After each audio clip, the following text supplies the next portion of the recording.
Hello everyone, this side Rohini Sharma, Assistant Professor, Deep International College for Education।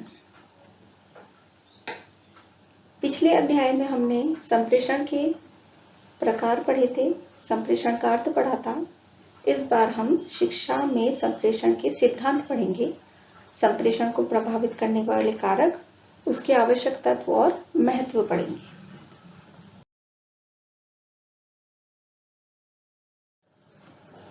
सबसे पहले हम देखते हैं संप्रेषण के सिद्धांत। संप्रेषण के सिद्धांत में पहला सिद्धांत आता है सजगता का सिद्धांत।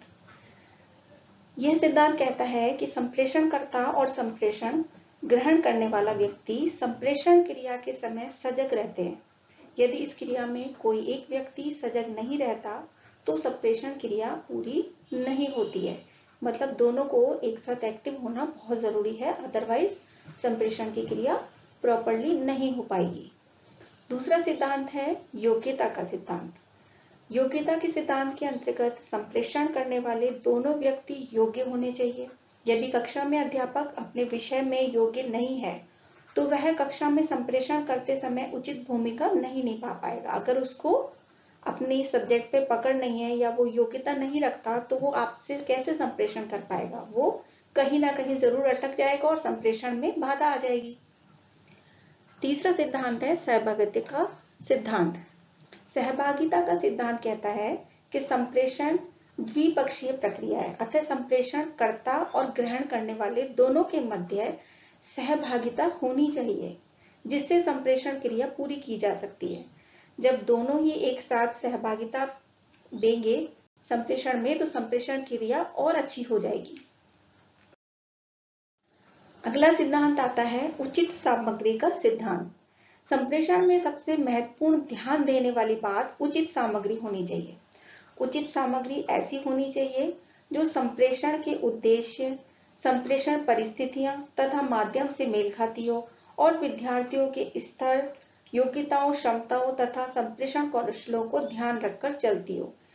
ये सामग्री का मतलब बताया गया इन्होंने कि सामग्री ऐसी होनी चाहिए जो उस लेवल की हो जिस लेवल में हम पढ़ाने जा रहे हैं।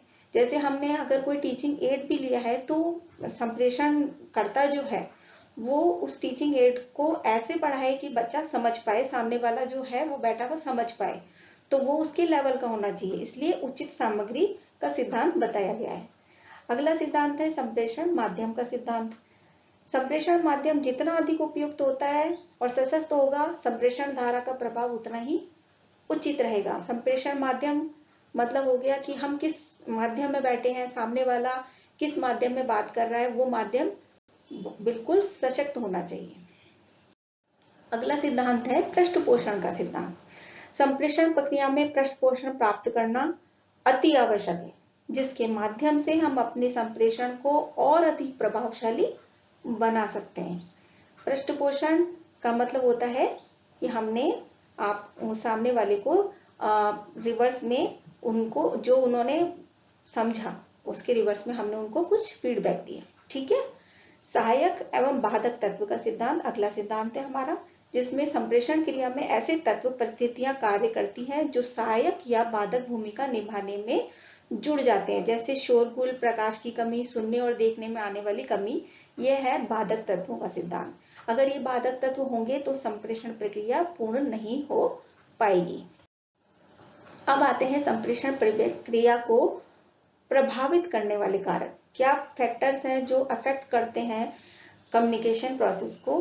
तो देखिए, छात्र हैं, दूसरा आता है शिक्षक के उद्देश्य हैं, शिक्षक का व्यक्तित्व होता है, विषय वस्तु का चयन, पाठ योजना का निर्माण, उचित शिक्षण विधि एवं सहायक सामग्री, व्यक्तिगत विभिन्नताओं का ध्यान, कक्षा का वातावरण, मानसिक एवं शारीरिक स्वास्थ्य, सह संबंधन पर आधारित और सिखाने हेतु प्रेरणा। इन चीजें, ये सारे जो कारक हैं वो कम्युनिकेशन प्रोसेस को इफेक्ट करते हैं। अब देखिए संप्रेषण के आवश्यक तत्व क्या है, क्या क्या आवश्यक तत्व है जो संप्रेषण के लिए आवश्यक होते हैं। वो है संप्रेषण संदर्भ होना चाहिए, जैसे भौतिक संदर्भ, मनोवैज्ञानिक संदर्भ, सामाजिक संदर्भ, समय संदर्भ आदि।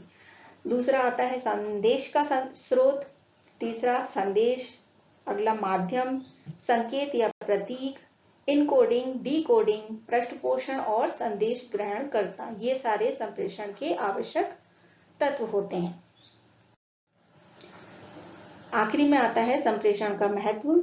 संप्रेषण प्रशासन का महत्वपूर्ण सिद्धांत है। किसी संगठन का कार्य करने के लिए संप्रेषण होना आवश्यक है।